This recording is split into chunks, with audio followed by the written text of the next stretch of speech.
Thank you, Barb, and thank you, Levon, for inviting me, and thanks to all of you for being here. I'm actually honored. I didn't think that many people would show up because things are so busy around here.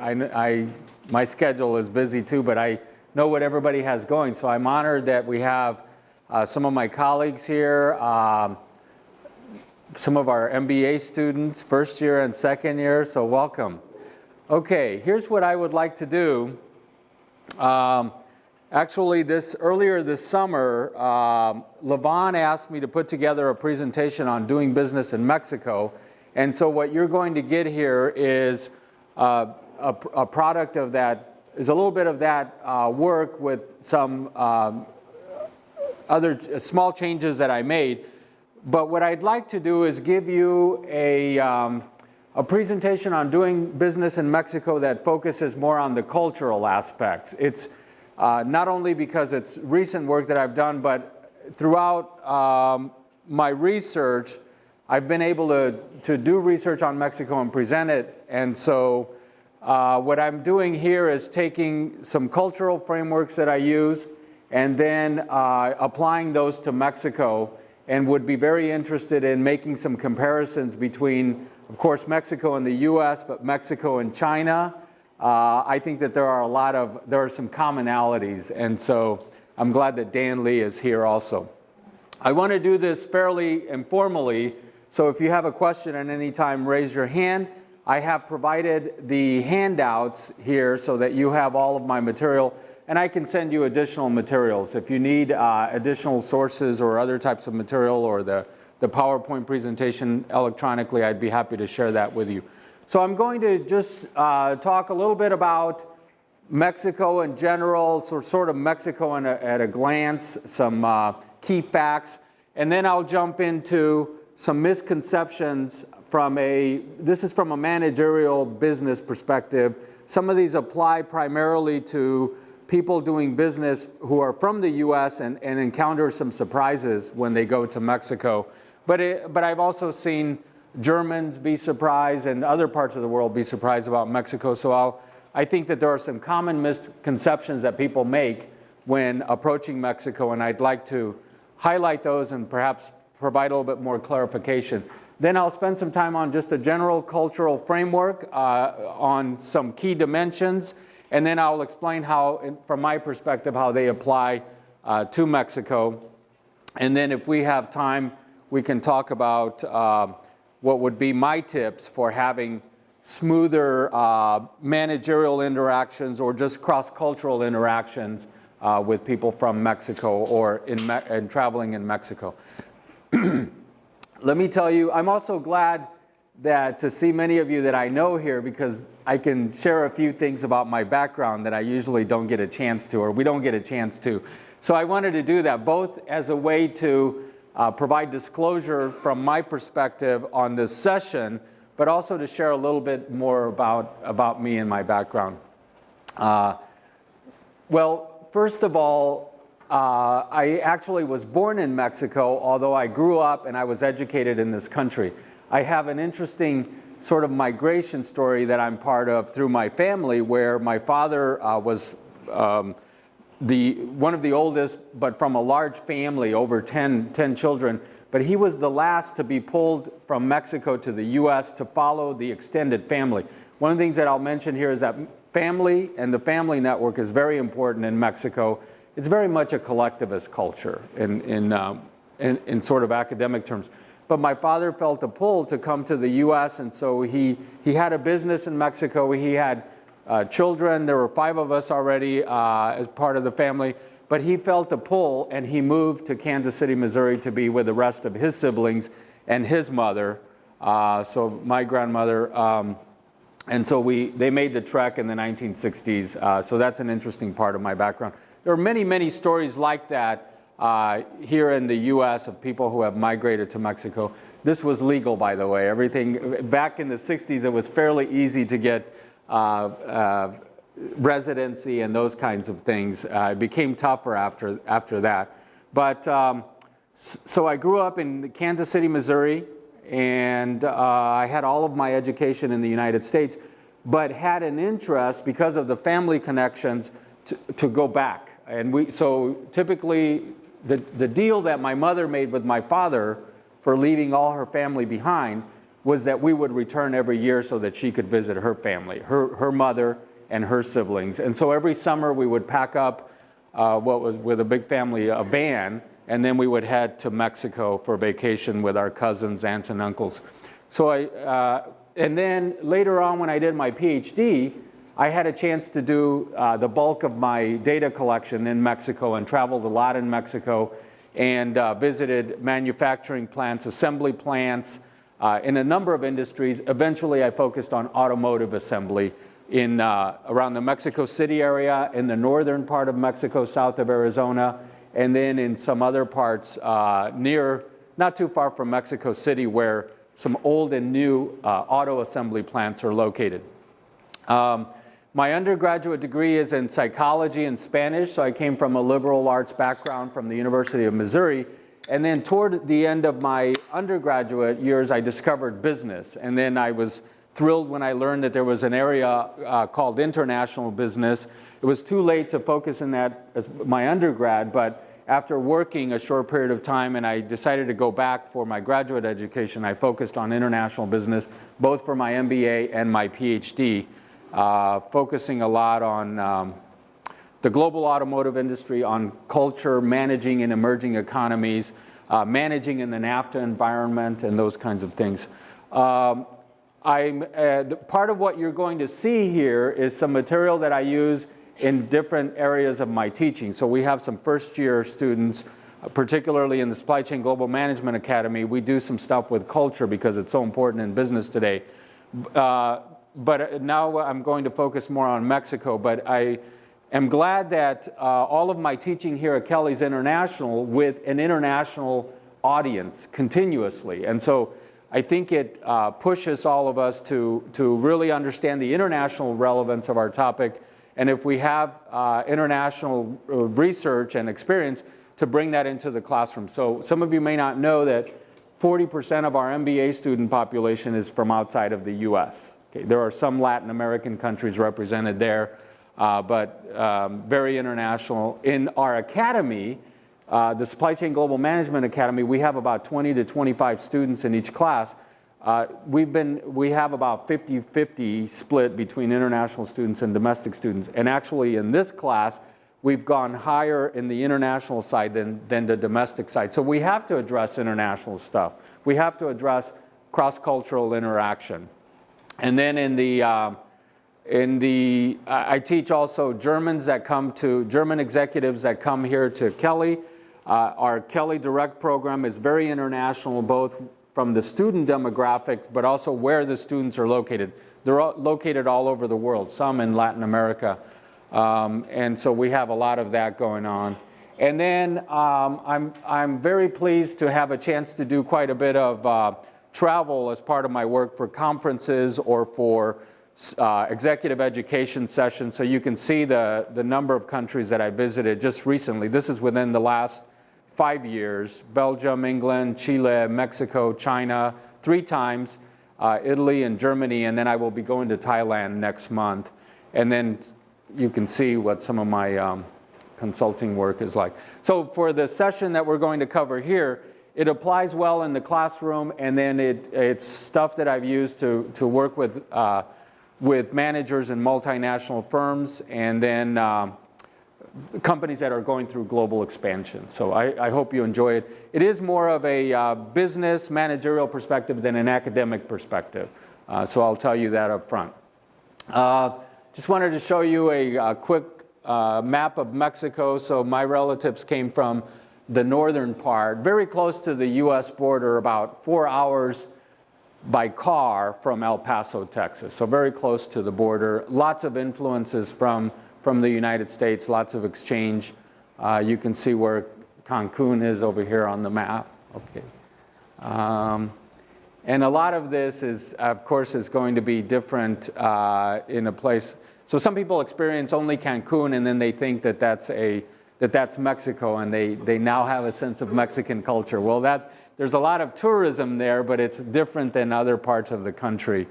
And then the places that I've been in terms of my research and travel, deep research and travel, Mexico City area here, Aguascalientes here, there's a big Nissan assembly complex here. Down in Puebla is where there's a huge VW assembly plant, and then I visited Hermosillo, which is a growing area for the automotive industry there, and lots of activity. So I guess one of the nice things about academia and my research is that I got a chance to reconnect with a country that I originated in but left at a very young age. So I got a chance to reconnect, learn more about it, and then share my insights with you. Okay, any questions up to this point in terms of my background? So you'll see that it's my it's my areas of research or what I've acquired over the years, some of it through personal experience, but very much from straddling both countries. So Mexico is about 1/5 the size of the US, but more dense in population, and it has 1/3, so it's 1/5 the size of the US, but 1/3 of the population, so a little over 105 million. 3 major cities in Mexico, and there are some pretty big differences between places like the border towns, places like Acapulco and Cancun, the interior of Mexico, and then the major cities. So the major metropolitan areas where a lot of the cultural, the economic activity is concentrated are Mexico City, Guadalajara, and Monterrey. Mexico City, huge, largely diversified capital city with government and culture there. Monterrey tends to be the center of a lot of heavy industry. The steel industry is there. Lots of manufacturing, lots of the big industrial groups are out of Monterrey. And Guadalajara tends to be a combination with, it's also known as the Mexican Silicon Valley because of the investment of IT firms and a lot of the IT production going on there. Very diverse climate, from very dry, deserty sorts of areas, kind of like southern Texas and the north part of Mexico, to deep tropical jungles in the south, and then you have both coasts. And then Mexico City itself is in a plateau of very high elevation. And so when many people think of Mexico at a certain time of the year, let's say at wintertime, being very, very warm, tropical weather, Mexico City's not that way. Mexico City tends to be sort of very temperate year-round and a very high elevation. Okay, and also the plateau and the mountainous region explains why a lot of the pollution gets trapped there. It's actually like a horseshoe where the sort of winds circulate and doesn't allow circulation of air, and so it traps a lot of the pollution. There's a lot of overdevelopment, but part of it is the geography also. Spanish is the official language, but many other indigenous languages are spoken, and there's a lot of concern for the indigenous rights in the indigenous population. Traditionally Roman Catholic. The exchange rate has been pretty stable for a while at about 10 pesos to the dollar. Right now it's closer to 12 to the dollar. And then we have, you're probably familiar with Vicente Fox, the previous president who was elected in 2000, from 2000 to 2006. New president is Felipe Calderon. They're both from the same party. And what's significant about these two presidents, the recent presidents, is that they're from a different party, the National Action Party, which is it's a sign of more political freedom or more political competition, because prior to Vicente Fox becoming president from a different party, the same party had been in power for 71 years. Okay, it's a very interesting sort of one-party system, sort of an umbrella government that captures a lot of the interests of the country. That's very significant. The last election was very divisive. It takes us back to our recent elections where the difference in the vote was like 1% between the two candidates. So a very divisive government or transition, but things are pretty stable now. In terms of Mexico's ranking, it holds a pretty high ranking in a number of categories compared to other countries. So in largest land area among the countries of the world, number 15, population, number 11 in the world. It's number 2 in terms of the biggest cities of the world. Number 1 happens to be Tokyo.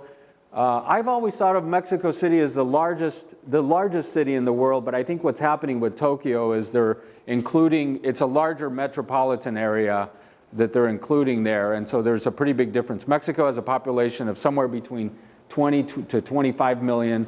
Tokyo's is something like 35 million, which is a bit surprising to me, but I think it's grown to such an extent that it's also including other areas around the Tokyo area. It's the 13th largest economy, both in terms of GDP and very similar in terms of purchasing power parity. But because of the size of the population, it tends to be a relatively poor country. It's number 66 in terms of per capita income of the world. But it's a major exporter. It's number 17 in terms of exports as a percentage of the global exports. So there's quite a bit of export activity. And it is a major recipient of foreign direct investment. It's number 13 in the world. A lot of that coming from the US, but increasingly from Japan, from China, from Korea, from other countries because of the proximity to the US market.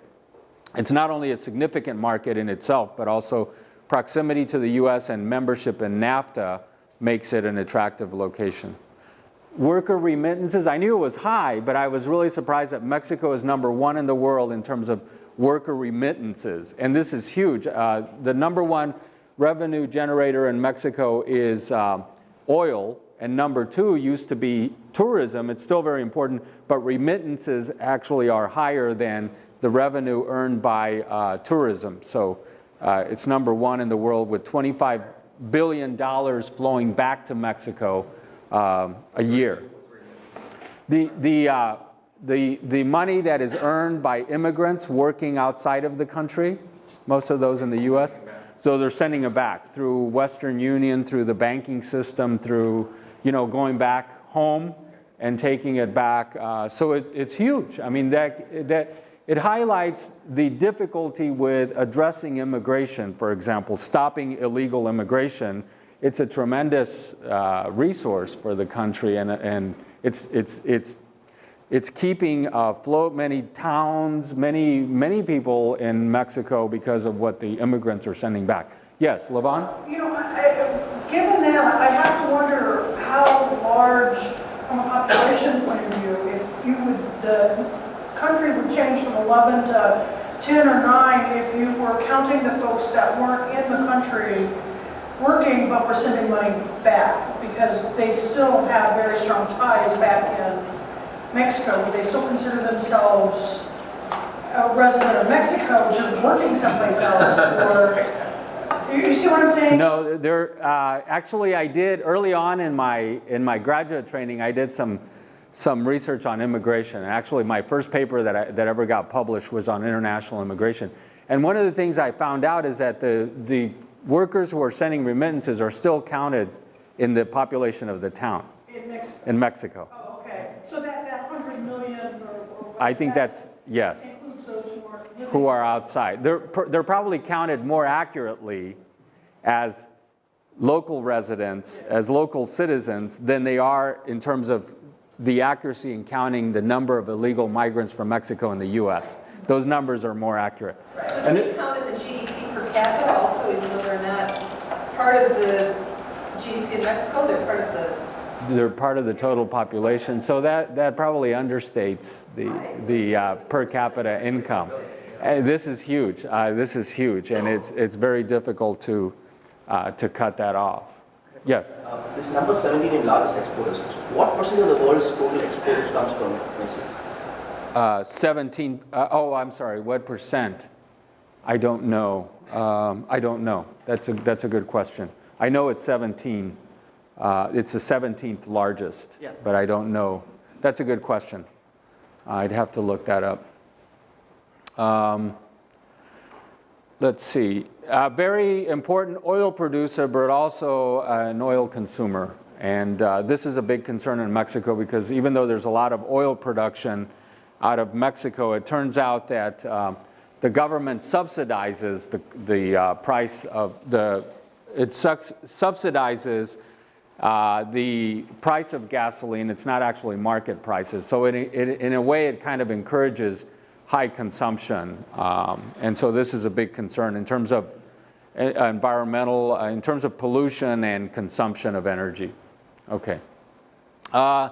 An area that we've been covering a lot in our courses, and that's very important in international business, is the new competition from emerging economies. So Mexico is an important, very important economy, emerging economy, along with China, India, Russia, Brazil, several other countries. And so one of the things that's happening is several of these economies have developed very quickly, and they have sizable markets in themselves, and then they may have special relationships with the government that has allowed sort of the increase, the upsurge, the birth of new competitors from developing countries. So this is getting a lot of attention now. So India is producing a lot of new global competitors which are threatening the competitive balance and taking market share away from the traditional, the well-known multinational firms in industrialized countries. And Mexico is a good example that keeps coming up of several companies that are making a big splash internationally or globally. So the Fortune magazine does a global ranking every year of the largest 500 global firms. And so Mexico has 5 of those represented here. This is in terms of total revenues. So the national oil company is number 42, and that's probably not too surprising. This is an electricity, this is a utility company here, also very large in the number 4 position. But these 3 firms, there are 2 telecommunications firms that are growing very quickly and they're expanding globally. And then Cemex is one of 5 global cement producers in the world, when really there isn't one from the United States. Mexico is among the top, with the other major competitors being from Western European industrialized countries. So that's a huge firm. It's number 1 to number 3 in several categories globally. So it's a very competitive firm, and it's out of the Monterrey area. So the point here is there is, quite a bit of managerial technology, capability, and global competitiveness coming out of Mexico. And I'll say a little bit more about that. The Boston Consulting Group does its own separate ranking where it takes out some of the oil firms and the large utilities and looks more at private companies. And what it does is it tries to identify, it's done a very good job in a recent report of identifying what it calls the competitors from rapidly developing economies. So there are a bunch from China, there are a bunch from India, from Brazil, and several other countries. I think they choose 4 countries that they classify as emerging economies, and then they do a pretty good job of identifying the companies, the independent companies in those countries, that they use some criteria in order to tease out their global competitiveness. So they're looking for revenues of over $1 billion. Okay, so these have to be large companies. And they first rank the largest companies, independent companies in the country, in each of those 14 countries. Then they look at the ones with revenues of over $1 billion. And then they use several criteria, 5 or 6 other criteria that they look at, such as international presence, like footprint, international footprint already, research and development capability and funds. What else do they? Ability to raise additional funds on the stock market. They look at infrastructure or distribution networks, both in the country and outside of the country. And Mexico has a couple of the familiar ones, América Móvil and the telecommunications. You see Cemex there, but there are several groups in the food and beverage industry also, which are very important global competitors. Some of you may know the Grupo Modelo because it's the Corona beer export. They have several beer brands, but they're global and then automotive equipment. Okay, so what am I getting at here in terms of moving on to culture? There are a lot of important reasons to why folks from the US or business folks in general should be aware and knowledgeable about Mexican culture. From the US perspective, we have a lot of ties with Mexico. We're in a partnership with them in the North American Free Trade Agreement, but even before NAFTA went into effect, we depended to a significant we depended on Mexico for a significant amount of our exports. Canada is our #1 export destination. I think Mexico is #3. It's either #2 or #3 right now. Japan has been up there. So they're an important market for our exports. The US is by far the most important market for Mexico's exports. And also Mexico depends very greatly on the US for their imports too. So from an import and exporting perspective, they're important for us. We're even more important for them. And even though they're part of the NAFTA agreement, Mexico is continuously setting up free trade agreements with just about any country that will set up a bilateral agreement with them. So they have agreements with the EU and with many individual countries. Mexico is usually listed as Mexico and Chile as the countries that have the most bilateral trade agreements with the largest number of countries in the world. There's significant source or significant destination for foreign direct investment inflow. And when NAFTA went into effect, there was a lot of concern about job transfer from the US to Mexico, and a lot of debate about what this would mean for the US.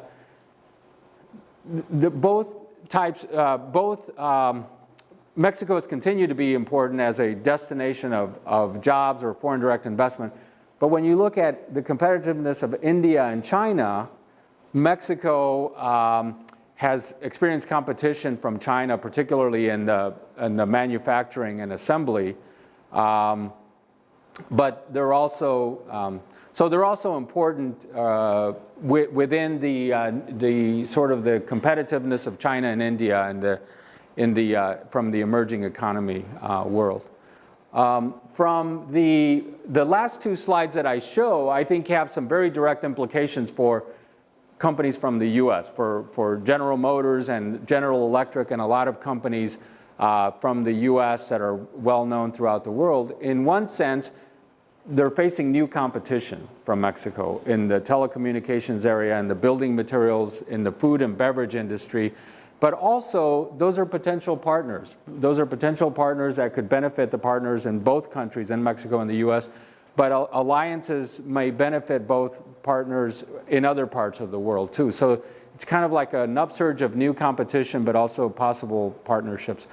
The immigration issue has been a hot topic since I can remember, in terms of not an easy one to deal with, one that requires much more understanding of the dynamics and that requires smooth interaction between the two countries at the political level, but at other levels also, particularly in areas around the border. So that's a big issue. The drug trade is more recent of an issue, but it's also very explosive in terms of it's a problem. It's a problem of crime that affects Mexico and it affects the US.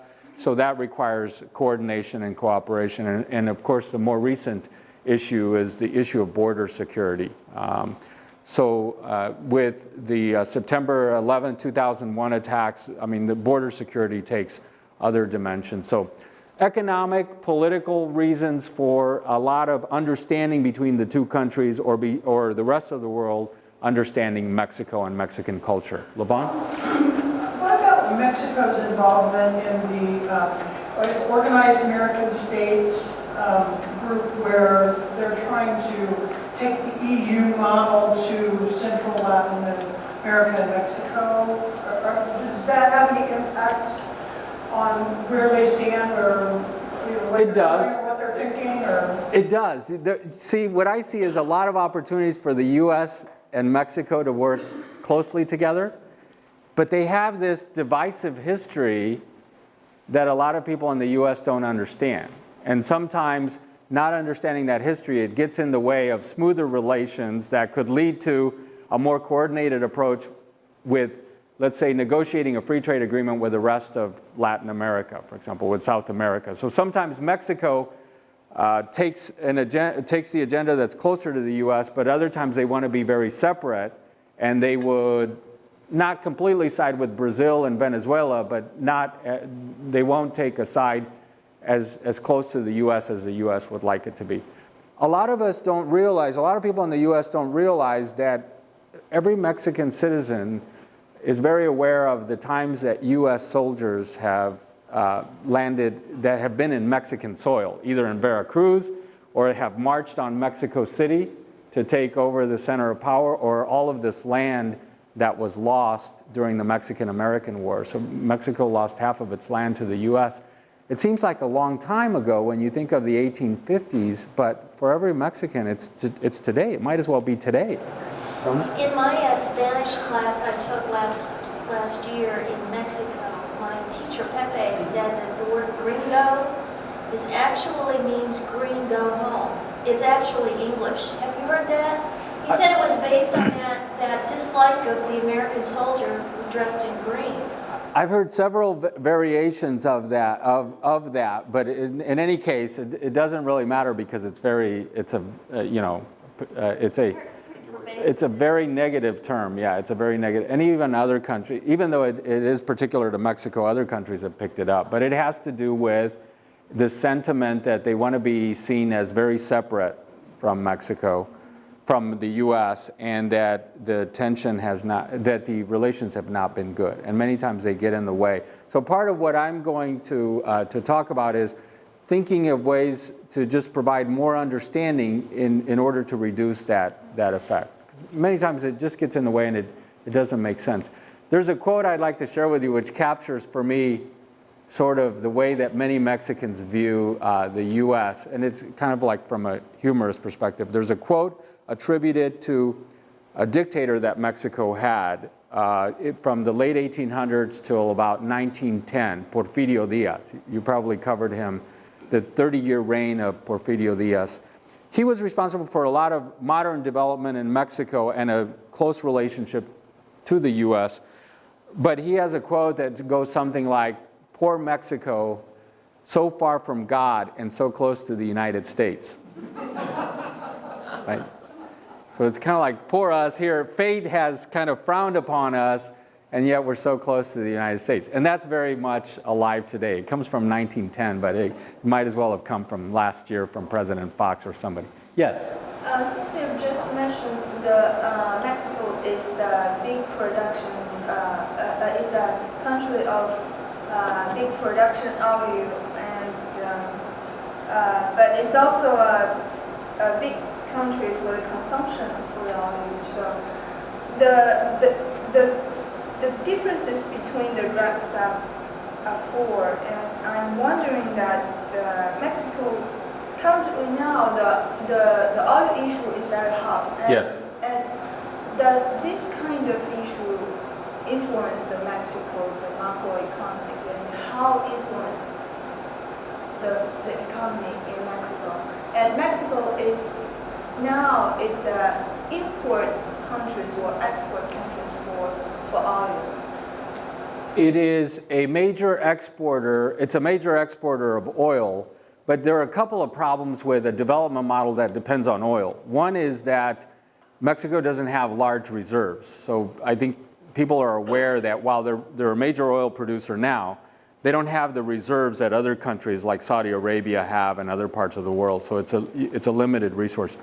The other thing that Mexicans are aware of is that they depended on oil in the 1970s, and so they engaged on a very rapid development process, counting on oil revenues, and then the price of oil dropped in the world market. So they made some projections when the price of oil was about $35, $36 per barrel, and then so they incurred a lot of debt for this development and education and infrastructure to take place. And they the price of oil dropped to $8 a barrel. It went from about 35 to 36 to $8 a barrel in a short period of time. And so people are aware that that's not a good strategy. And there's also inefficiency and there's corruption also. Okay, so it's not a long-term solution. Okay. But it's still, Mexico is still export their oil. Yes. I believe they're a net exporter of oil. Yeah.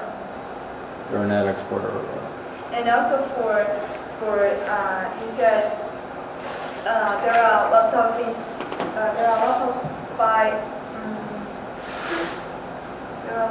trade between U.S. and Mexico. Yes. Normally for international trade between two countries, there is leverage. I mean, the different kinds of things you export to United States and the United States export to Mexico the kind of stuff that maybe is there any leverage or shortage for Mexico during the international trade between United States and The concept of leverage is very important to understand the relationship. Leverage works to the advantage of the U.S., not to Mexico's advantage. And that also, so the quote of poor Mexico, so far from God, so close to the United States, this is captured in this quote. Here's what happens with the U.S. It affects Canada also. Canada and Mexico depend on the U.S. as their most important market for exports, by far. Something like 80% of their exports come to the United States. And then the percentage of imports that they import into their country also come from the United States. It's not the same for the US. Even though Canada is the #1 destination, the US is very diversified. Japan is an important market. The UK, Asia, and Europe are very important markets. So when you look at the dependency, Mexico and Canada are going to get much more concerned about trade issues and trade effects than the U.S. The U.S. is diversified among a number of countries. So what kind of major products from Mexico export to the United States? Many of the same that are coming from China also.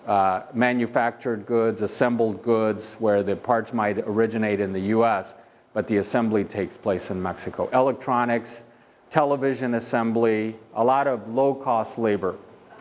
Before, so going back to about 1994, the relationship was much clearer. High-value assembly to take place in the U.S., low-value assembly in Mexico. But with the competition from China, Mexico began to lose some of that business, and actually some manufacturing closed and went down to China. So it's interesting. But the leverage is definitely on the side of the U.S. The other thing is, no country can afford to ignore the U.S. market, being that the U.S. market is the largest economy in the world. So the idea of leverage is very important to countries that border the U.S. You know, they want a piece of it, but they also have to face the consequences. The other term that makes sense for me is like a lot of people view doing business with the U.S. like sleeping with an elephant or dancing with an elephant. It's great when things are good, right? But when things aren't so good, the elephant could roll over or step on you. So, okay.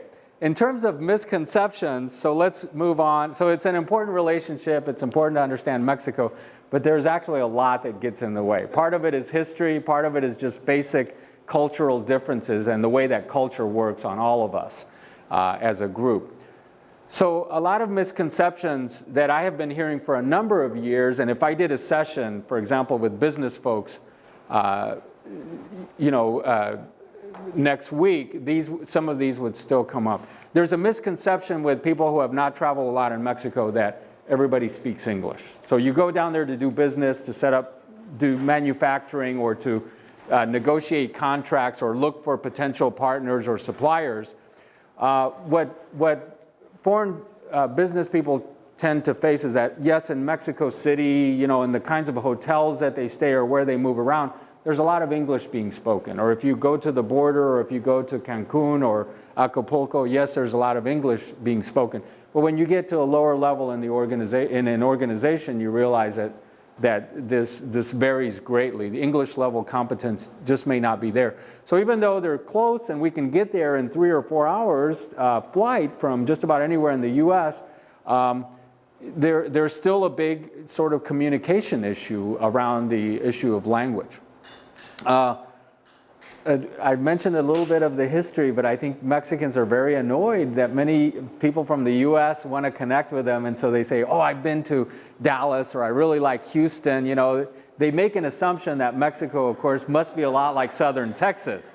And then they're saying, no, we're an independent country. You have a lot of experience with Mexicans, but it's not southern Texas, let me tell you. And they can tell you the ways that it is not southern Texas.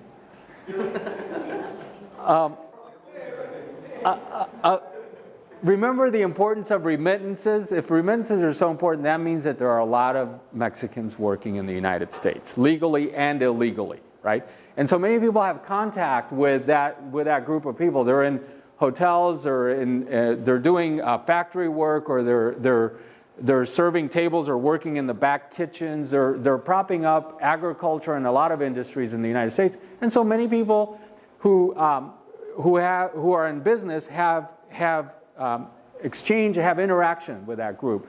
They make an assumption that they now understand Mexico and Mexican culture. One thing that people have to realize is that Mexico is a very stratified society in terms of income, politically, in terms of the families, the control of power. It's very stratified, and the segment of the population that is in the U.S.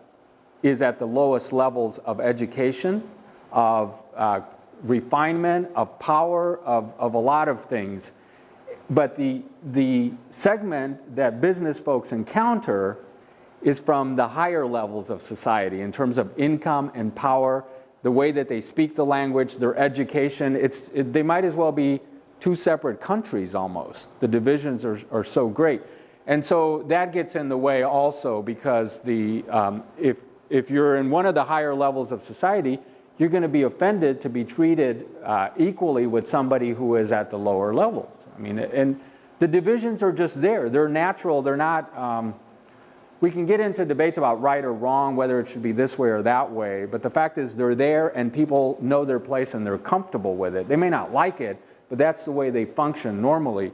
And so going there thinking that there's a knowledge or understanding of Mexicans from the U.S. perspective is very different than trying to negotiate and do business effectively in the U.S.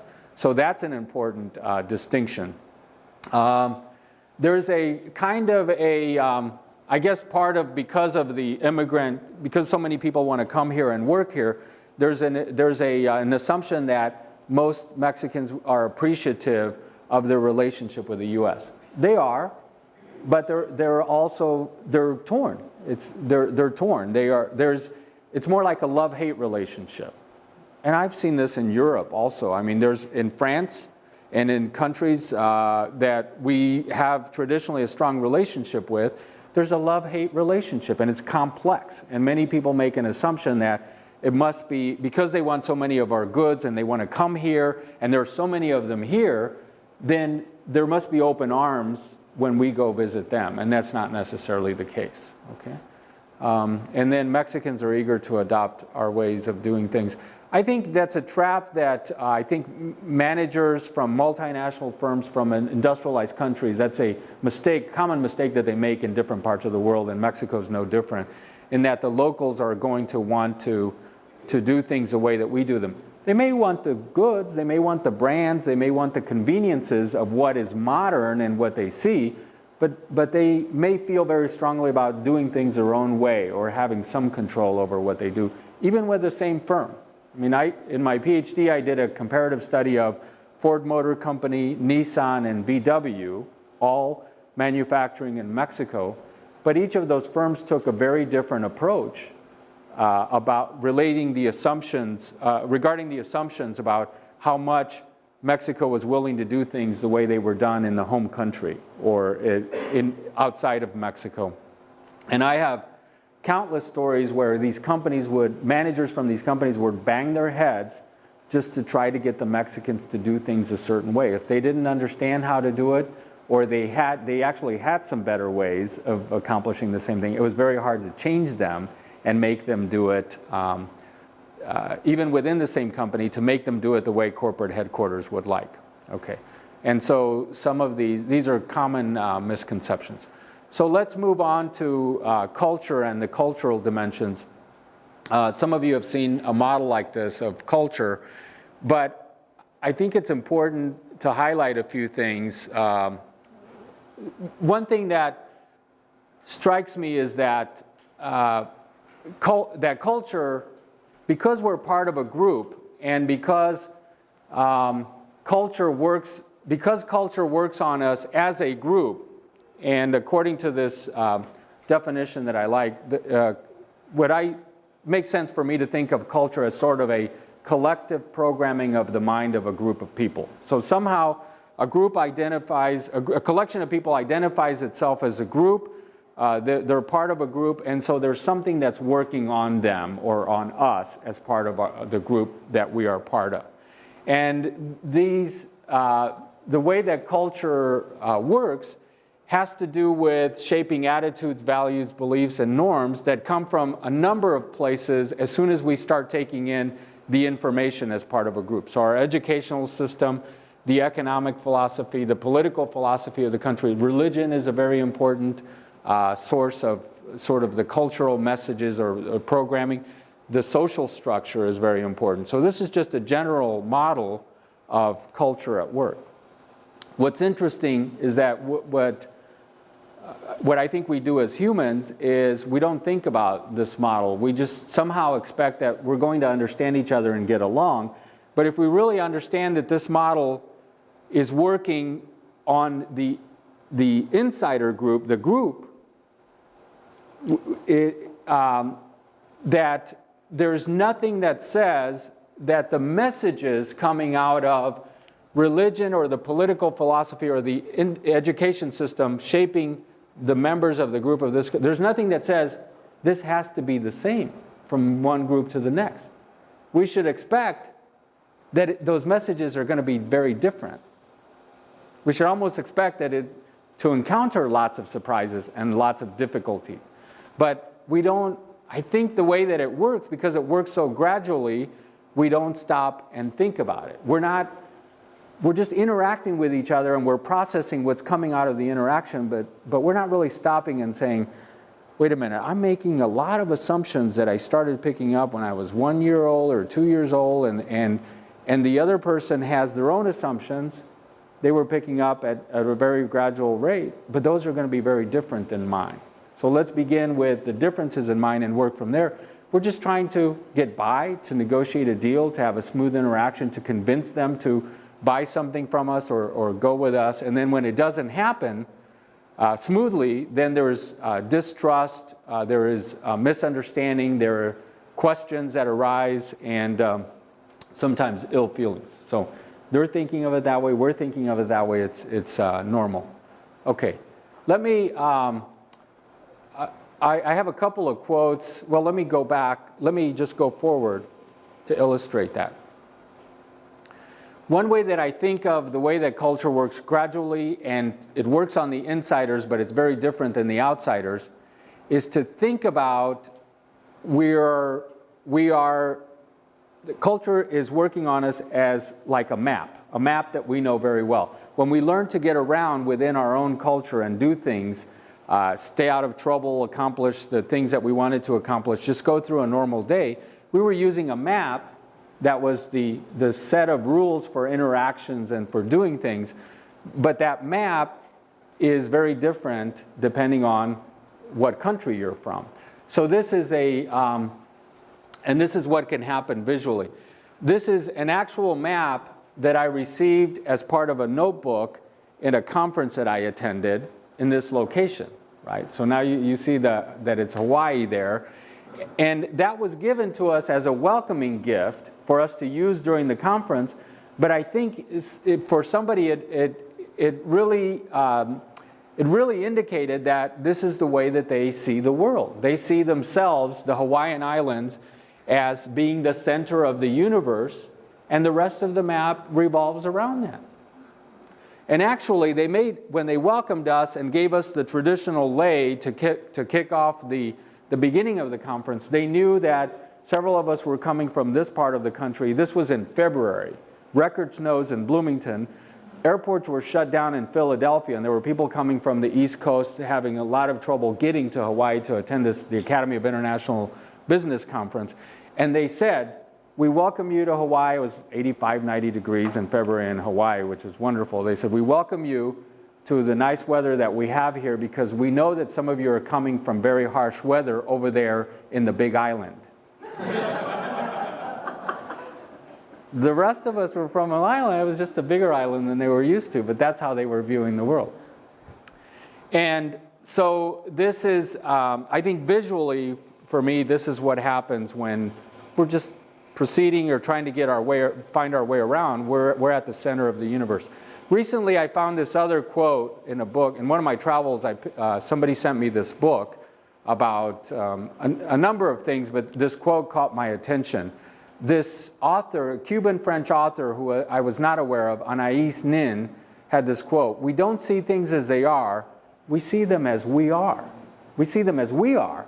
So it's always from our perspective. I think it's the same thing, but a writer unconnected to a lot of stuff about culture was trying to explain the same thing, and how this perspective is normally going to get in the way. Okay.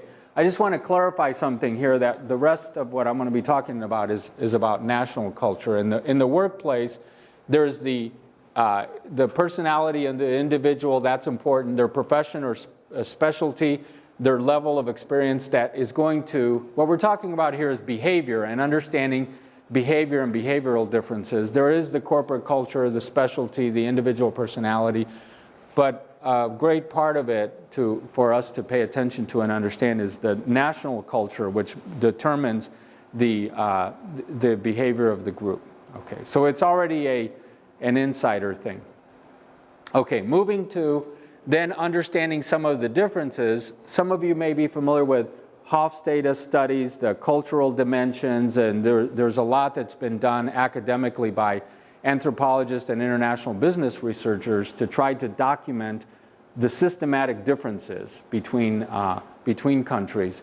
And so what I'm going to be using is a combination of Hofstede's dimensions, but there's a new source that we've been using in our academy, and I found it useful in my teaching, which is called Globesmart. There's very similar dimensions, but Globesmart, I think, is a tool that's easier to use, and then I have some interesting charts to show you, or some interesting plots of the dimensions. So these are the ones that I think are the most relevant here. So some societies are very individualistic. We tend to think of the US as a very individualistic society. Others are more group-oriented. And then some societies or cultures or countries are more direct in communication, and some are less direct or indirect. Hierarchy versus equality is a big difference, I think. There are some cultures where the hierarchy is important and natural, and people feel comfortable in that sort of arrangement, whereas others tend toward equality and emphasize more the equality among individuals and low levels of power distribution. In hierarchical societies, large power distributions are acceptable, they're normal, and they're readily evident, and they influence people's behavior. Relationship versus task, I think, is another important one.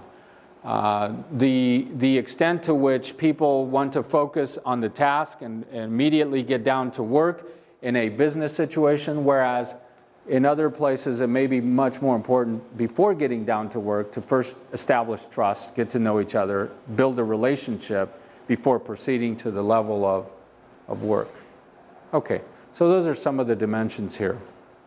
Now, what I've done is I've created a table because I want to move to the Globesmart dimensions. to go from that simple diagram to a little bit more explanation. And sometimes, depending on the study, they use a different term. So I used individualist before, individualism versus collectivism, or individualist versus the group. Another way to think of it is independence versus interdependent. So a group-oriented collectivist society would tend to stress interdependence. In any case, the group is the major unit of the society, or a very important unit of the society, whereas in an independent situation, individuals are the major unit.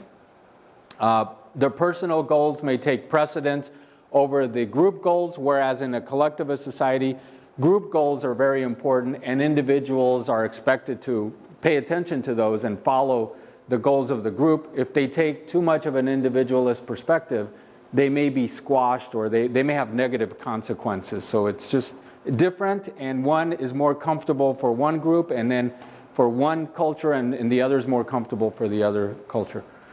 In a collectivist society, harmony is very important. So in individualist societies, directness of communication, disagreement, conflict is okay. Apparent conflict, visible conflict is okay. People may not take it personally or get offended, but in a collectivist society, harmony, diplomacy is very important. Okay? How conflict is addressed is very important in terms of how it should be handled. Power distance, I've already mentioned the hierarchy. Power distance can be low, meaning toward equality, or high, meaning toward hierarchy. So in a high power distance country, status is very important. Social rank is important. Sometimes age is important. Age, as the older the person, the more respect they're given and power they might have in an organization. People know who has rank, and they feel comfortable in that sort of a system, whereas in a low power distance country, it tends to play down the importance of hierarchy or status differences. People are less formal in the way they dress, the way they speak. Titles aren't as important. They may address themselves, each other, by their first name basis, but it's going to be, if you try a low power distance approach here, where people want to understand and pay attention to rank, it's going to be very uncomfortable. Task versus relationship is a big one. Another way that I think of it and describe it is this: task-oriented societies focus on report talk. They get down to business very quickly. Relationship-oriented cultures tend to focus on rapport talk. That is, building trust and rapport and good relations before getting down to business. And then directness and indirectness of communication, also known as low context and high context. In very direct, low context cultures, people tend to say what they mean. Yes tends to mean yes. Okay? And you can take people at their word, at sort of what they say. In an indirect, high context culture, or less direct, high context culture, you also have to pay attention not only to what is said, but how it is said and what is not said, what is left out, or just the intonation in which something is said. Diplomacy is very important. Yes could mean yes, but it could also mean no, and it could also mean maybe. It could mean, you know, I hear you and I like you, but there's no way in heck, even though I told you yes, that we're going to make this deal, or that I'm going to meet the deadline for you, okay? What's interesting is that this is normal and natural, this is normal and natural, depending on this context. And here's another thing that I found over the years. Somebody who is from a high context culture, indirectness, less direct communication, when asked, why did you lie about this? They didn't really lie. They don't feel that they lied. There's nothing, they're not conflicted about having lied. They felt that they gave all of the necessary information for the listener to understand what was meant. It's just that the listener made a mistake. They didn't make a mistake. That's how the insider issue is working, and using our own maps. Okay. Masculinity, femininity, also known as tough societies versus tender societies. So some of these relate to gender differences, but also to what the values are in the society toward cooperation versus competition, or individualism and collectivism. And then uncertainty avoidance is also a big difference. So the willingness to take risk, so this has willingness to take risk, also loyalty to the employer, and those kinds of things. In uncertainty avoidance, low-risk countries, there's a greater anxiety about the future, less risk-taking, more loyalty. Initiative may be discouraged or feared, or it may be difficult to bring about. Okay, so these are just the general dimensions. Any questions, please? So the one on the left-hand side, is this more like a U.S. society that you're talking about versus on the right-hand side of Mexico? Yes, so now let's make the jump. I want to, I'm going to show the U.S., I'm going to show a plot of the U.S. and then several other countries, then I'll get to Mexico, okay? But I'm glad you're already thinking on the U.S. versus other countries. Okay, so now I'm going to move to some Globesmart plots, and this is just the terminology that's used by Globesmart. Independence, interdependent, egalitarianism versus status, but it's the same thing as hierarchy, okay, or power distance. Risk versus restraint, directness and indirectness, task versus relationship, and short-term versus long-term orientation. So they're still different terminology, but they roughly mean the same as the previous ones, and the relationship is still the same in terms of which side is which, okay? All right. Okay, now we're going to move toward understanding Mexican culture.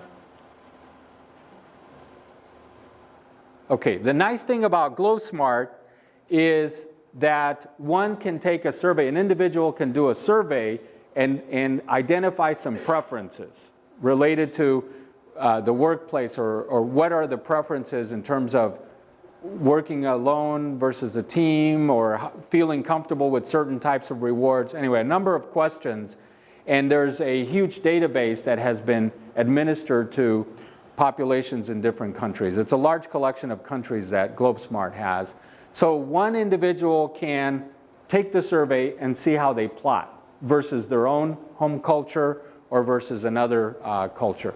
So this is one person's profile, okay? So this person tended in their preferences toward an independent, individualistic style, and felt comfortable in this sort of environment.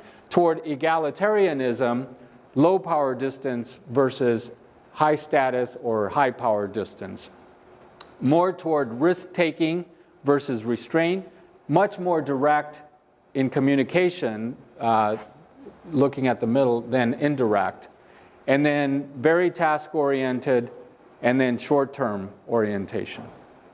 Let's focus on these: task, directness, risk, egalitarian, and independence for now. Okay, so that's an individual took this. Yes? That's relative to other individuals within that culture or within all cultures? All cultures. This is just an individual doing the survey. So the survey questions are trying to just present the person's preferences relative to all cultures. This is just the opposite dimensions. Now what's interesting is to compare that person to the average in a particular country. So the red is the United States. Okay? It's similar, right? It's when I show you a few more, it'll be even more clear that the relationship seems to be pretty close. So this person, we might say, is probably from the US or has a style that's very typical or very similar to the average person in the US. Let's compare the same individual. So the black will remain the same. It's still the same individual. That's not going to change. But let's compare that person to a few other countries. Here's the UK. Okay. The black is the individual, the red is the UK. It's not the US anymore. But it's similar, right? You can see that the US and the UK might be close cousins, right? When I show you a few more, you'll see that they're similar. Here's Canada. Here's Canada and the individual. Another way to think of the black is that's roughly where the US plots, okay? So this is the US, Canada, and then I think we can put the US, Canada, and the UK. So if we're dealing with sort of feeling comfortable with more of an equality approach or low power distance, a high level of individualism, these countries are going to be fairly similar. There are some differences, but when we see some bigger differences, we'll see how close these are. Pretty direct in communication, similar profile in risk-taking, task-oriented, directness, task-oriented, and toward equality. Okay? Let's introduce a few different countries. This is China. Huh? Yeah, okay, so China. Does this make sense to you? Yeah. Okay, all right. Here is Japan. And it's always interesting for me to, when we have Chinese students and Japanese students, they're very aware of some of the main differences. We may tend to lump them all as Asians, but there are some pretty big differences that we need to understand. Here's India. The major difference is in directness of communication, right? And we know, and of course we know that there are some pretty big differences within countries, right? Even in the United States, there's some differences between the North and the South and regions of the country, but this is sort of just taking an average of the total population. Here's Mexico.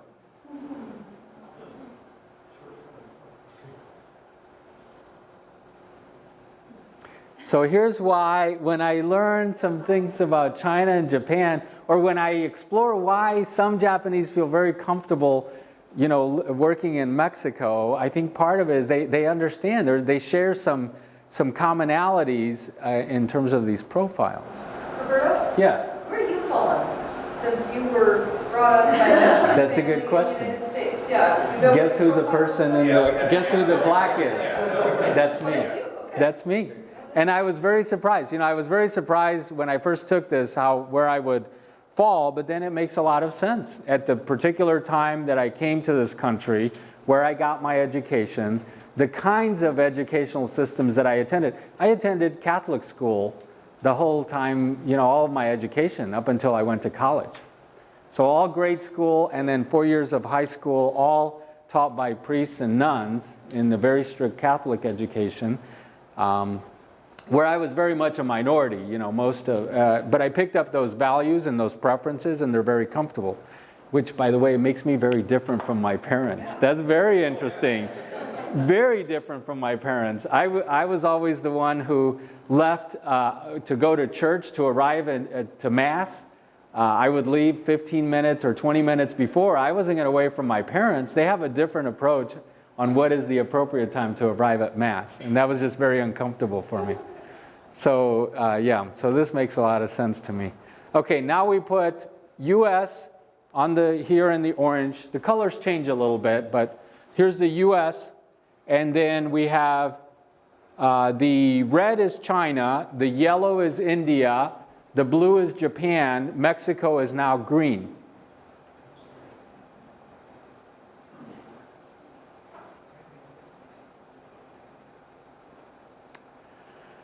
And then if we put the US, the UK, Canada, and Mexico, some pretty big differences. So somebody from the US and from Canada and Mexico should expect some pretty big differences. Now I have Thailand. Okay, let me go back. I have a few other countries I always like to explore with these. Let me now give you some examples of Mexico. And I want to go a bit further and show you something from Asia, which makes a lot of sense. I think it's supposed to be Western and Eastern culture, but let me show you you saw one of the major dimensions is directness of communication. This is very, very typical. So I'll play a short clip that first explains Mexico as a high context country, and then a real world situation with an actual manager who experienced the difference. In the United States, communication tends to be direct. People say what they mean. In Mexico, communication is more diplomatic and subtle. Another thing that we have found is that in many cases, people do not like to face conflict. They won't tell you no, or that can't be done, or we're going to miss the schedule. So you have to probe a little deeper. You need to make sure that you don't put them in a tough spot in front of their peers or their boss. And many of the approaches and the replies do not mean necessarily what the surface might indicate. Meaning can depend not only on the content of what is said, but also on the context in which it is said. The nuance of who says what, when it is said, and how it is said is important. I want to qualify one thing. He said people don't like conflict. So what I wouldn't want is somebody to think there's no conflict in Mexico, or there's a lack of conflict, or people are just afraid to demonstrate people are afraid of conflict. Let's just put it that way. So you can't have differing opinions or engage in behavior that leads to conflict. The way I would qualify it is there's conflict. There's just as much conflict, I think, between Mexico and the U.S. It's just expressed very differently. It's much more subtle. On the surface, things seem to be sort of have agreement and diplomacy and unanimity, but somebody who's very familiar with body language and the subtleties can explain very carefully where the conflict is, who agrees with whom, or who disagrees, or who has a big problem with something that happened at the meeting. It's just the way that it's communicated is very different. Okay, this gentleman here is an international relocation consultant.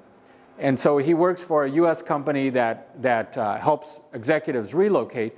And he's going to tell a simple story in his interactions in Mexico with a shop owner who was fixing his car, how he experienced the less direct communication. Okay? And even though it's about his car, and this is the same story that managers working in the U.S. who have suppliers in Mexico, or who have constant meetings with people in Mexico, everyone has several stories of this where there was a deadline and the deadline was not met. So we'll hear his explanation of this.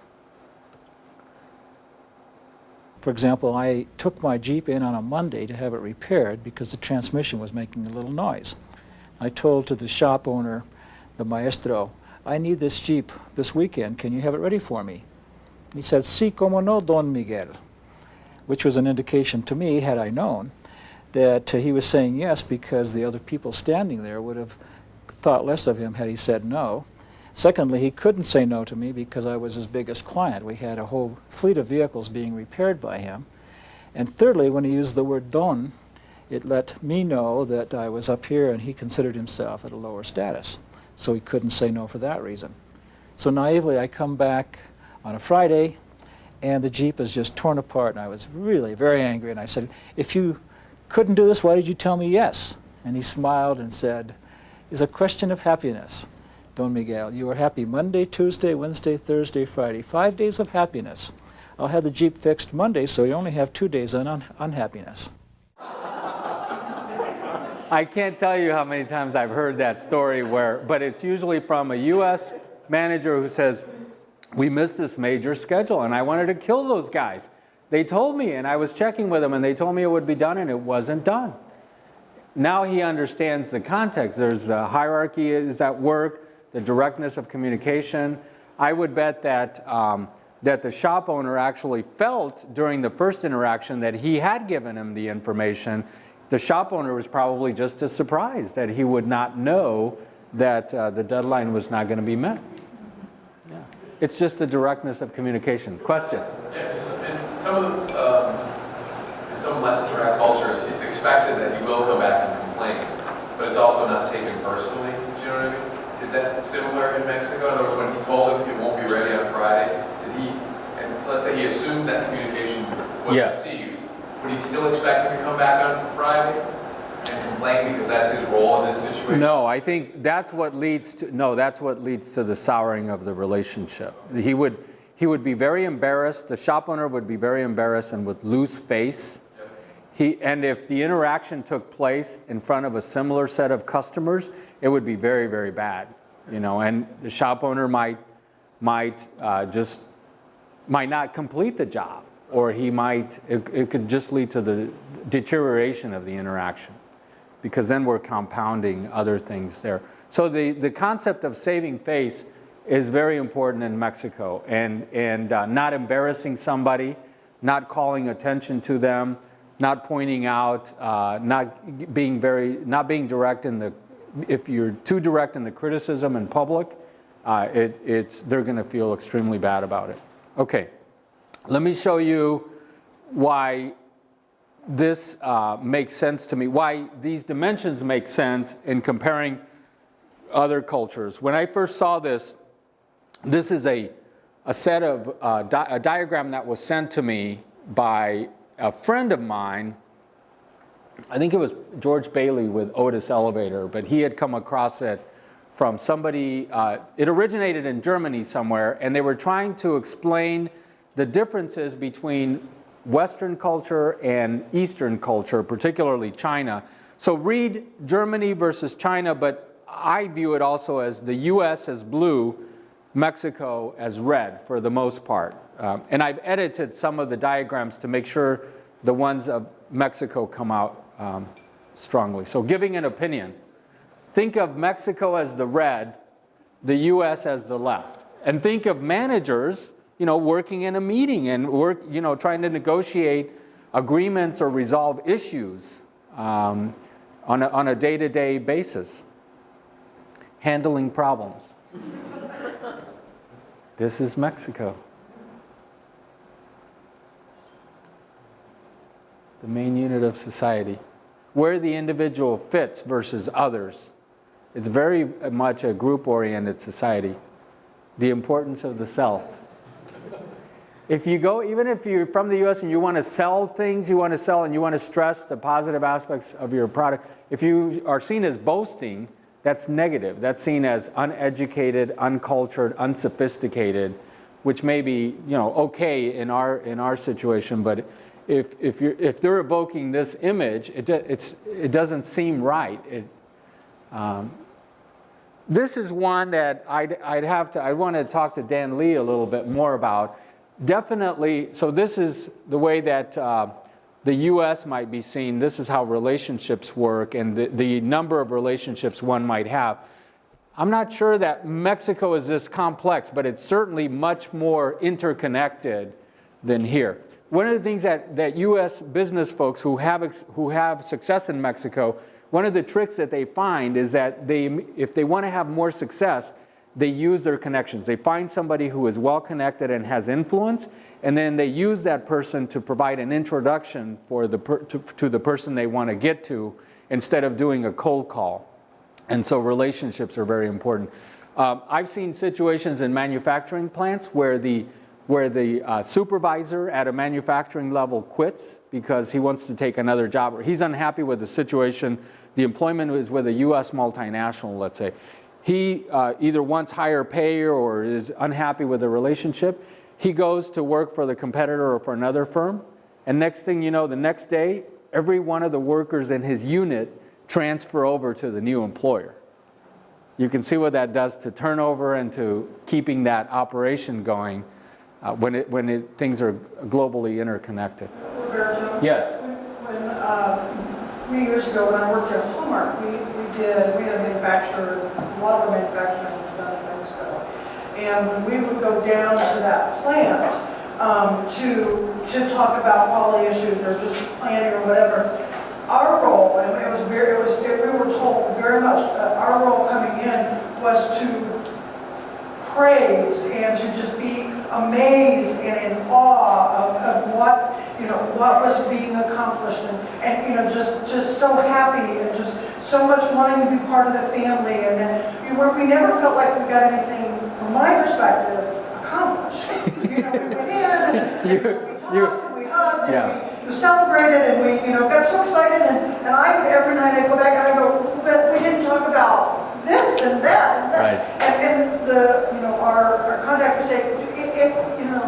just wait, Yeah. just wait. What you were, We would do that, and then eventually, everything would be done, and there'd be handshakes, and we'd go back, and, we'd change that needed to change, or things kept going the way they were supposed to. Everybody was happy, but it was the most unsatisfying business experience for me, because I'm very much that, this is what I need, can you do it? Yes, shake hands, okay, I'm out of here. yeah, so that's very much the group mentality, and that's working on the relationship as part of, now, you still need to get change, you need to affect change because you need to meet global production standards, right? So the trick is to figure out how it works there, and one way that it would work is to identify the key individuals who are influencing the entire group, and then carefully communicate to them what needs to be done. They'll communicate it to the team. It was explained that when we would leave, then the conversation would be, that Lavon, she's such a nice person, and we need to change this for her because she's so good. It really, just completely opposite of what I would do going into an American manufacturer. Not necessarily because it's right or it's better. We need to do it for, It was it was very difficult for me to feel some level of satisfaction, even though I was successful. It was that dissonance that was just very different. The trick, I think, is to provide a sufficient level of directness for the action to take place, but to use a different mechanism.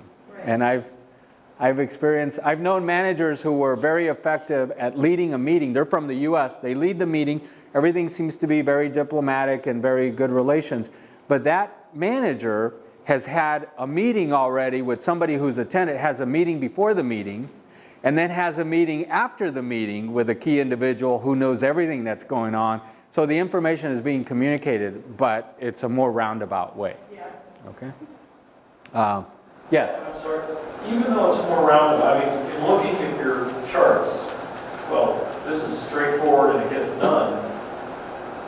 Is it right to say, though, that both sides are equally befuddled when the communication isn't working correctly? It's not like, oh, well, this group knows everything that's going on because they're more sensitive. It's just that either one kind of... They're both befuddled, and there are many opportunities for things to go really wrong and people to get offended. Just like somebody from the US might start into screaming because they're not paying attention or they're insubordinate.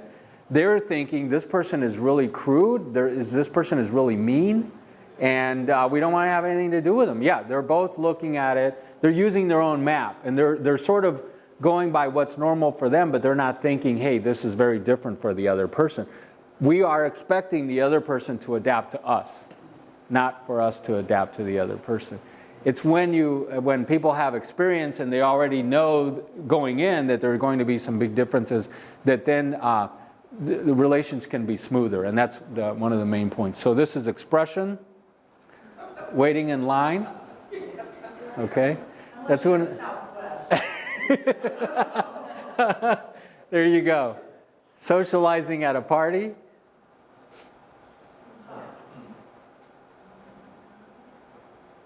Perception of the boss.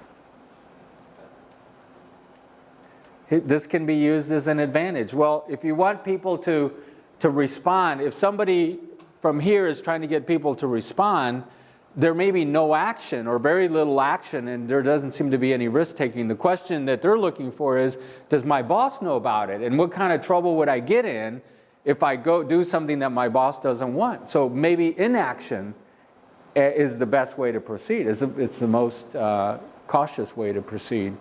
And so, and then of course, you know about punctuality. And it's not necessarily that they're not timely or that they're not on time or those people are never on time. They have a different idea of what timeliness is. They really do have a different idea.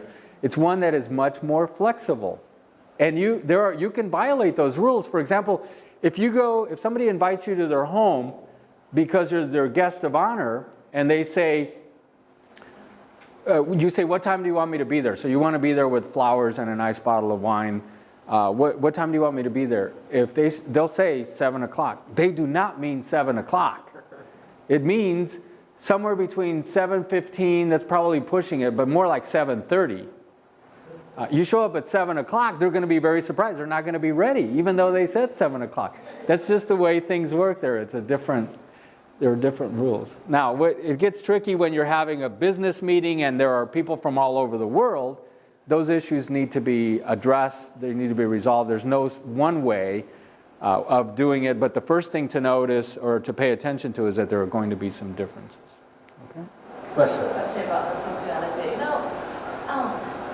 With businesses, becoming more and more internationalized for both Chinese businesses and Mexican businesses, there has been a lot of transition, a lot of changes of the culture, particularly in big cities. In China, at least, that's what I've observed. Like these kind of things. People started, to align themselves more towards the Western culture. Yes. To have smoother decision relationships. What about Mexico? Do you see any changes of the?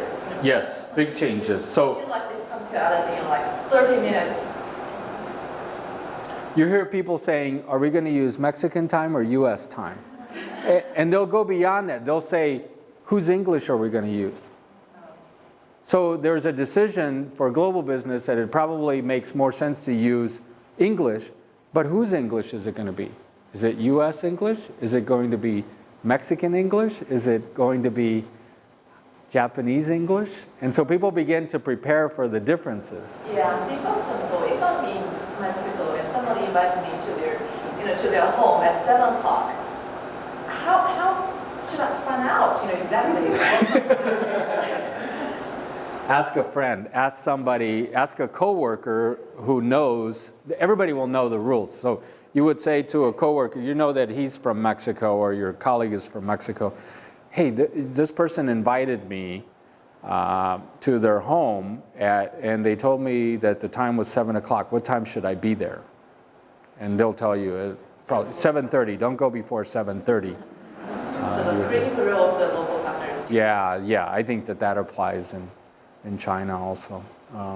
So ask the locals, find out a little bit about the norms. With experience, it gets easier. Yes? When we are coming from a similar culture in Mexico, when we come to the US, so most of us would say, okay, we are meeting at 10, but it's not 10 IST, that's Indian Standard Time, it's US time. So you have to be here by 10. Right.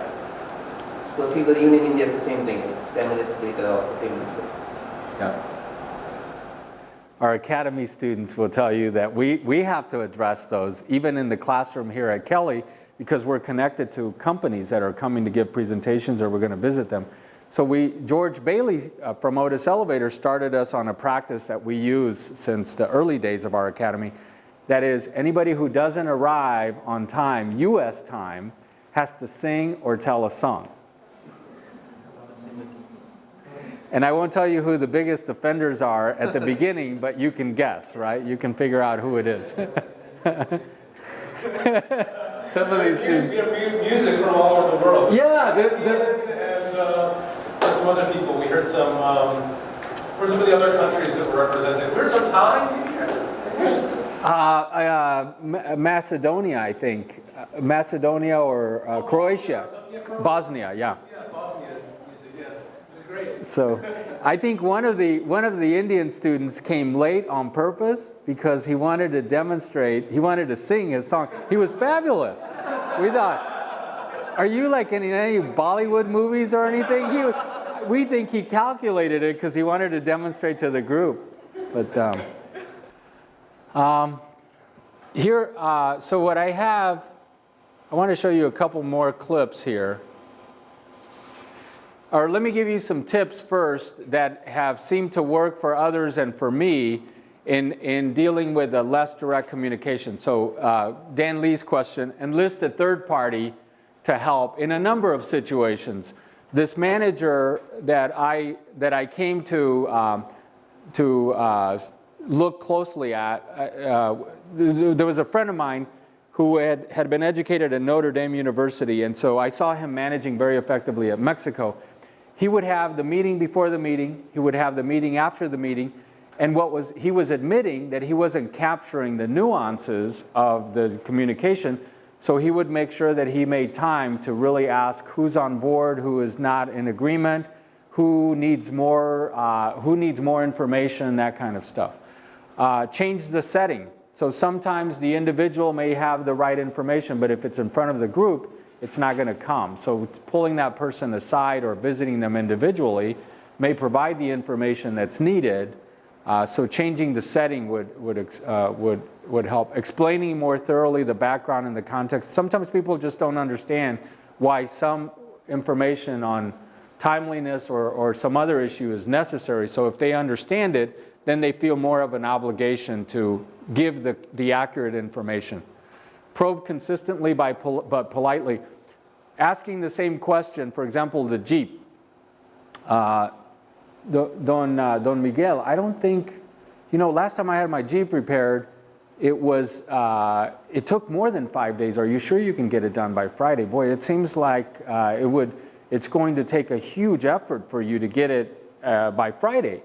It's the same information. He asked, when can you get it done? He said by Friday. Asking it a different way and being firm would allow the shop owner to say, you know what, senor, you're absolutely right. I think it's not going to be done by Friday. Let's plan on Monday, just to be safe, even though he knows it won't be done by Monday. So asking the same thing diplomatically, very politely, cautiously, but to try to get at it. Rephrase the request, clarify and confirm. So this is a set of techniques to use to get there. Okay. Let me illustrate this one I think gives US managers quite a bit of difficulty. Report talk versus report talk. So this is a little role play.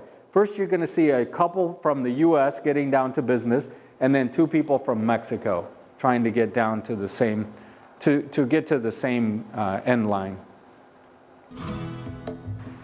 Hi, John. Hi, Adrian. Hey, thanks for meeting me here. No problem. Let's get right to it. Can you tell me about the third quarter reports? Carlos, Pablo, good to see you. You too, how are you doing? It's good to see you. Thank you, you too. How's your wife and kids? Everything is fine. I hope things are well. Everything is going so well. Thank you very much. It's good to see you. In Mexico, personal relationships come before business. I have noticed that typically the strength of the relationship between the buyer and the seller tends to be somewhat more stronger, takes a little bit more time to develop than I had noticed in the States. Okay. And going back to the point about how each person is viewing it, from the US perspective many times, all that socializing, talking about family and how are you doing and those, because it seems like chit-chat. It seems like wasted time, can be very annoying. From the other perspective, from the Mexican perspective, getting down to business so quickly is implying that the business is more important than the relationship. And with a Mexican sense of tradition and history and diplomacy, no amount of business can be more important than an individual. And an agenda that's captured on a piece of paper cannot possibly be as important as an individual standing in front of you. And so that's how they're viewing it. So it seems rude to get down to business too quickly without all of the introductions and the niceties and the diplomacy.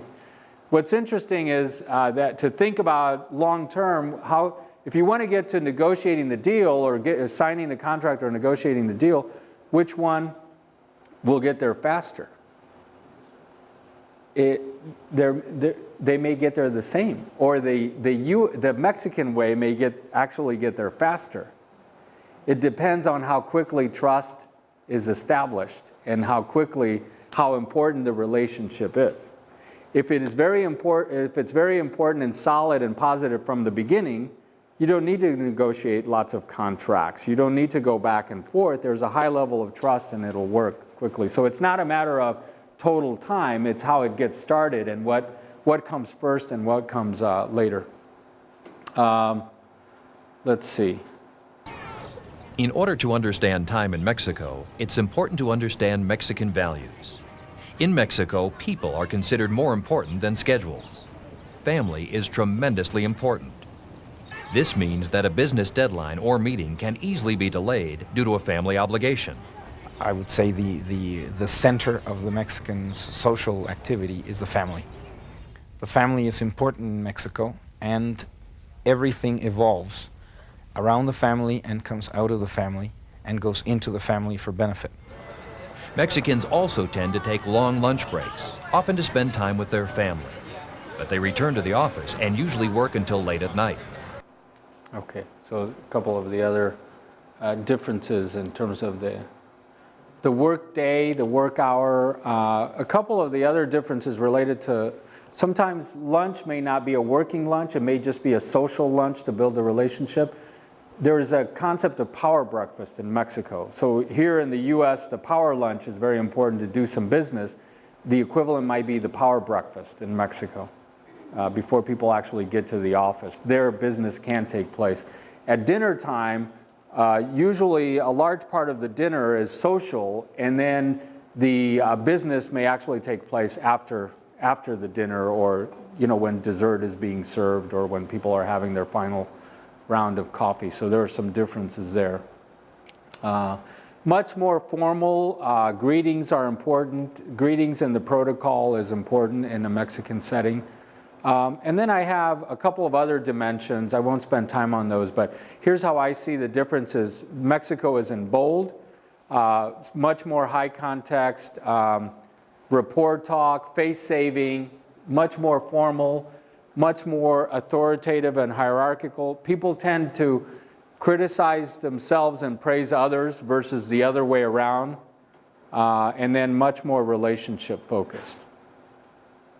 And what I like to do is when I'm trying to understand the differences between the two, I do a similar plot. Now Globesmart allows me to do this, but you can actually do some research with available public sources and then do some kind of a plot, try different things, show it to people, see if it makes sense to them.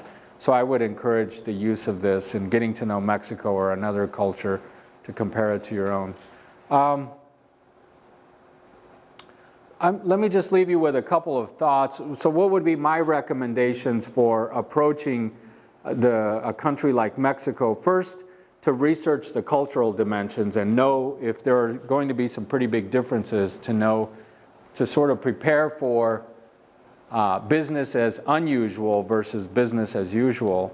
And then there's a quote that I like from this book called Working Globesmart that captured for me several things to keep in mind instead of just knowing the dimensions. What he says is, no better tool set exists for approaching an unfamiliar location than keen eyes, open ears, so observing and then listening very closely, a flexible mind in terms of timeliness and what needs to be accomplished.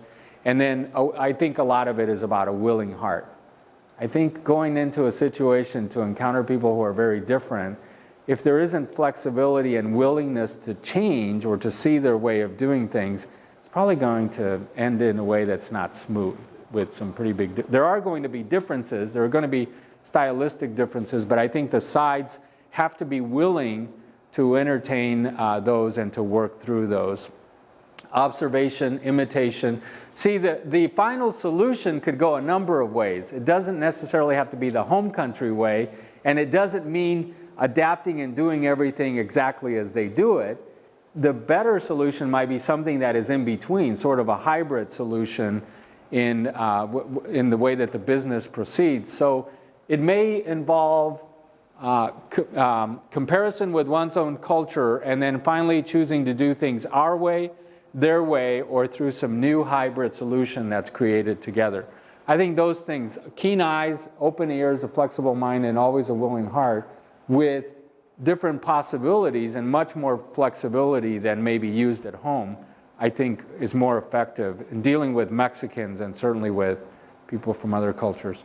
And then finally, the platinum rule, we use this a lot, versus the golden rule, right? The golden rule is do unto others as you would like done unto you.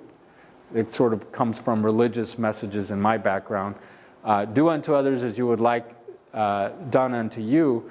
But knowing that people are using their own map and looking at things from their own perspective, the platinum rule might be better, at least from a conceptual point of view.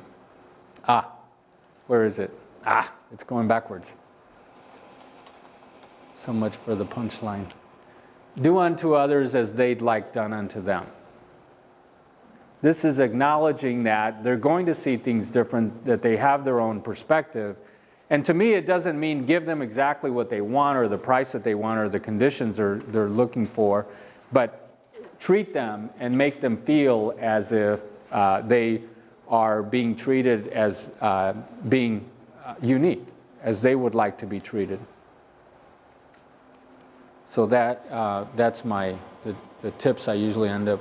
And then for all of you, I have some additional in the notes recommended sources. So the Economist Intelligence Unit, Globesmart as a tool, although it's a subscription-based tool, there are some things that are free that might be useful. And then I have a couple of sources on doing business in Mexico. Our cyber has some great resources. Our partnership with Michigan State and their Global Edge has a ton of information on Mexico and culture and tutorials and all kinds of stuff. So I would recommend that. And then I have some specific videos where I got some of the clips that you saw. I would be willing to share my perspective on these. And then you have these videos, right? You have this collection of videos. So if you're interested, you can check them out from Levon and from our cyber. I have a question. Yes. On the chart, the graph that you did on the cultural differences with all the countries, how does Mexico line up with Brazil and Venezuela and Central America? How do they look? Are Similar. they pretty similar? It's very similar. I think I can pull up, if I go back to that, I actually have a few of those. Actually, one of the students in this right now is a student leader in a group that's going to El Salvador. And so we're going to use part of this to look at some commonalities between Mexico and El Salvador and other Latin American countries.